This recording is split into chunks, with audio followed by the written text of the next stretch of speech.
Okay, let's continue playing Final Fantasy Ultra Champion Edition with this ragtag group of fools. I have enough healing power to continue in this dungeon, so... Oh, goody. Undead enemies, our expertise. So I wasn't actually done talking about Street Fighter, because after Super Street Fighter 2, there was Super Turbo, as we all called it, released in late '94. Now, I never played the arcade version fanatically. Where I lived in the Netherlands, there wasn't a cabinet to be found. So I didn't really get into that one until I started doing tournaments years later. But well, I dreamed of playing that game. Because it had super moves and a lot of new special moves, a lot of rebalances, and yeah, I remember going through all kinds of hassles to play the game somehow, but there wasn't that much of a culture either. I mean, like I said, everybody was playing Mortal Kombat 2 and 3 and Killer Instinct and later on Tekken and Soul Calibur. So let's get some better armor. Yeah, that's it, I guess. Yeah. So Super Turbo was a pipe dream for a long time until it was released for the Dreamcast in Japan, and I got into the tournament scene. But after that, there was HD Remix years later. By then, I was pretty much done with the fighting scene. But I played a lot with friends, and that was great. If you ask me which fighting game would you take, Desert Island, it would be. Well, it might be Guilty Gear X2. I haven't mastered all the characters, but Street Fighter 2 HD Remix, way better than Street Fighter 4, which I can never enjoy. But won't have time to discuss those differences. But Super Street Fighter 2 Turbo HD Remix, that's my fave. Mostly because the controls are easier. So if you want to do moves, you get them. It's a very offensive game. It's good. The rosters, all the characters are very different, which is not much the case anymore in fighting games. Yeah, but no time to elaborate on that either. But it has something to do with this game, because when I first started making Final Fantasy Ultra, my first idea was, okay, I want all the characters to be different from each other. I like that a lot. I'm playing Atrian Odyssey 2 now. I'm finally getting around to that, and this time I'm playing with some of the weirder classes like Gunner and War Magus. They're all kind of hybrids, and I don't like hybrids in my RPGs. I want each character to stand out for what they do. It's still a great game, though Atrian Odyssey, I would recommend it. I mean, obviously Final Fantasy Ultra Champion Edition is better, but it's so much faster and the choices are more interesting, but still pretty good for a commercial game. Let's get the last spells for our priest.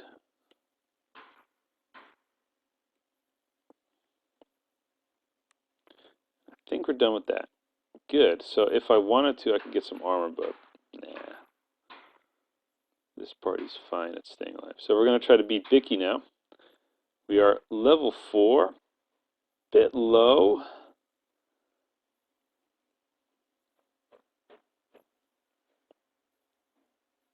Let's see how well we do. I mean, that's going to be a strenuous fight, but, I'll make sure I have all my shield spells and invis spells ready, which makes us pretty much invincible. And we'll slowly whittle down the pirates. Should be possible. Now, just like the party I used to have with the rogue and 3 healers, this party seems to be pretty okay at running away, and no, not necessarily running away, but just staying alive. So I shouldn't have much trouble getting through the rest of this dungeon.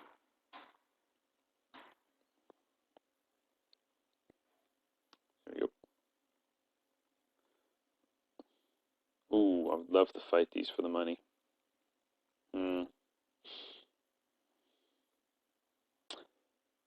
Yeah, this is going to be a practice round. I'm not going to beat Bikke this time, but I'm going to see how well this goes. There we go. So this is going to take a while, folks.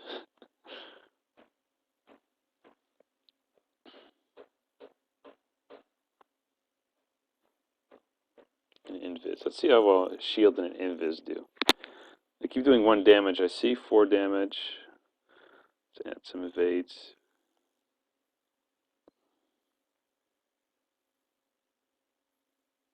50 damage. Yeah, the fool does not know how to protect himself.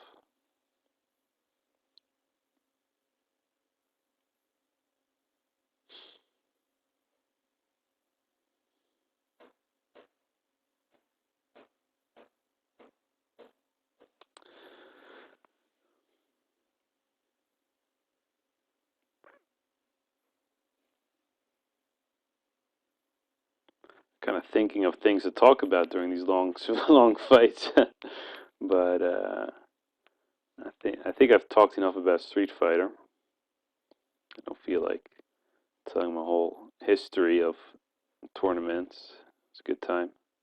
I'm well. Speaking of games with different classes, and I'm currently really into Clash Royale. I was a bit late to the party. And by that I mean it was already released for 2 or 3 months. Um, I first thought, it's kind of like Hearthstone, but on a tablet. And I was definitely into Hearthstone.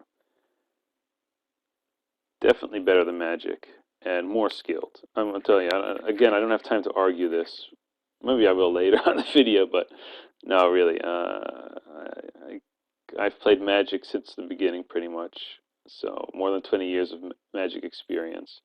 And if I want an intellectual challenge, I'd rather play Hearthstone than Magic the Gathering.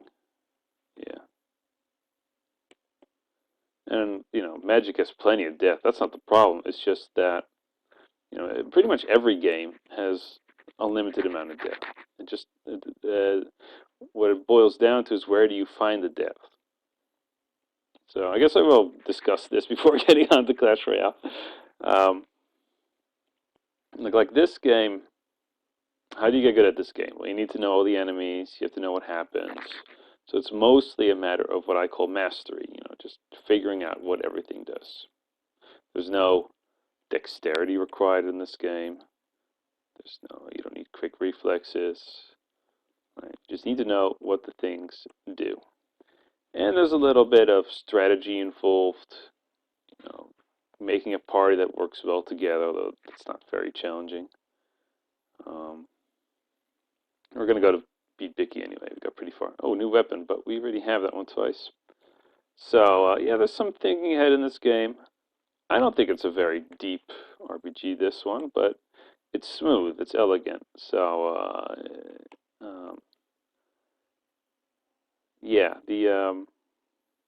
I guess we'll have to beat up the small pirates first, right? Yeah. So, another long fight. Ooh, 45 damage.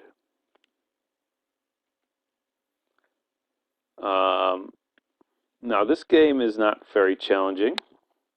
It's not like people ever do tournaments in Final Fantasy Ultra, even if you could play against each other. It's not that deep.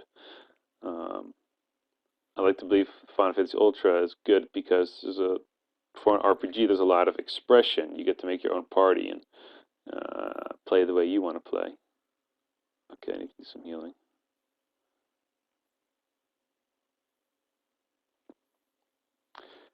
Now, Magic has a lot of depth. No, I mean, if I were to make a top 5 games that were popular, when it comes to depth, top 5 most, games with the most in it, Magic would be in it without doubt. I mean, there's so many cards, so many different ways to play. Yeah, that's not the thing.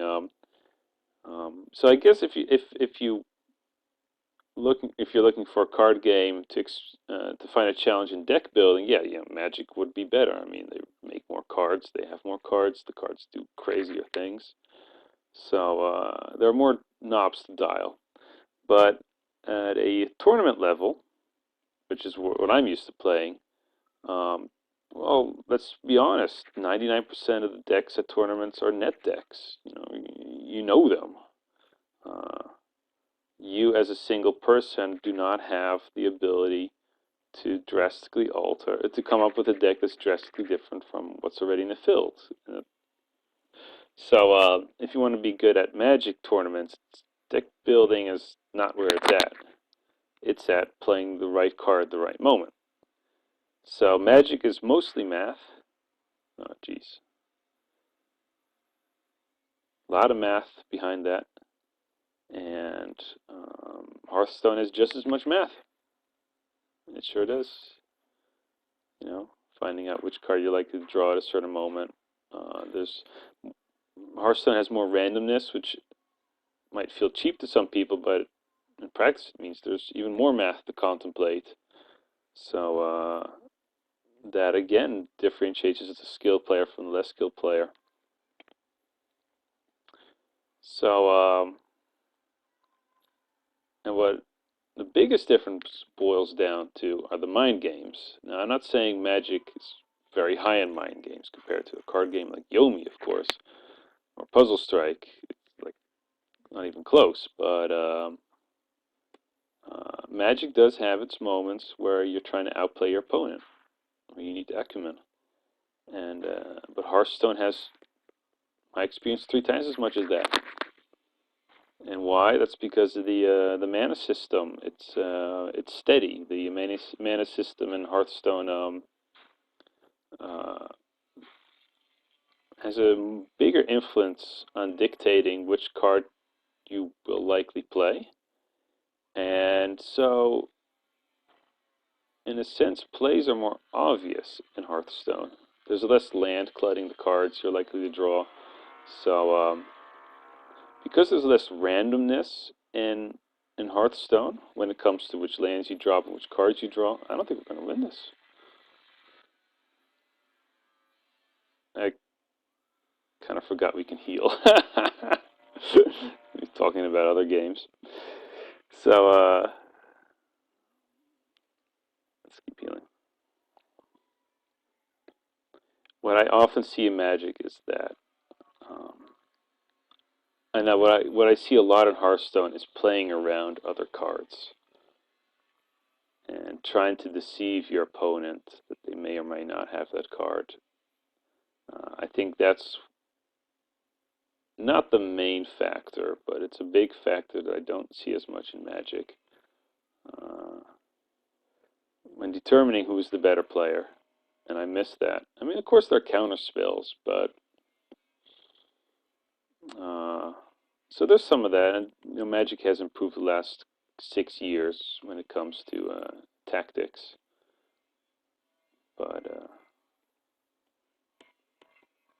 yeah, when I play Hearthstone, I really feel like I'm playing somebody, and when I play Magic, I feel more like I'm playing against a deck. Oh, that's just me, and I have no scientific proof of that. But so I only have a little bit of time. I'll talk more about Clash Royale next time, which I love to promote if anybody's listening. Oh, no, this is bad. Oh, jeez, no, he's gonna hit the priest every turn. The priest does 2 damage a turn. Oh, Jesus, one last heal. Well, folks, we'll try again next video. You voted for this. You maniacs. Okay, till next time.